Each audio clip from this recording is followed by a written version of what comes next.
আন্তর্জাতিক মহাকাশ station ISS থেকে রাশিয়ার দুই মহাকাশচারী ও যুক্তরাষ্ট্রের এক নভোচারীকে নিয়ে নিরাপদে পৃথিবীতে ফিরেছে সবুজ MS-28 মহাকাশযান। রাশিয়ার মহাকাশ সংস্থা রসকসমস জানায়, মহাকাশযানটিতে ছিলেন রুশ মহাকাশচারী সের্গেই কুতসভেরস্কভ, সের্গেই মিকায়েভ ও যুক্তরাষ্ট্রের মহাকাশ গবেষণা সংস্থা নাসার নভোচারী ক্রিস্টোফার উইলিয়ামস।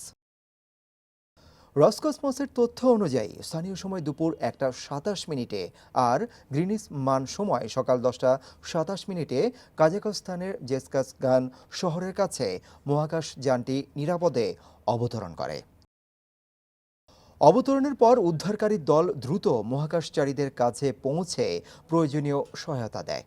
আন্তর্জাতিক মহাকাশ স্টেশনে দায়িত্ব পালন শেষে তারা এখন নিয়মিত স্বাস্থ্য পরীক্ষা ও পুনর্বাসন প্রক্রিয়ার মধ্য দিয়ে যাবেন। টানা 241 দিন আইএসএস-এর মিশনে থাকেন এই তিন মহাকাশচারী। আইএসএস থেকে বিচ্ছিন্ন হওয়ার পর কাজাখস্তানের তৃণভূমিতে প্যারাশুটের সহায়তায় নিরাপদে অবতরণ করে। এর মধ্য দিয়ে শেষ হলো তিন মহাকাশচারীর 8 মাসব্যাপী মহাকাশ অভিযান।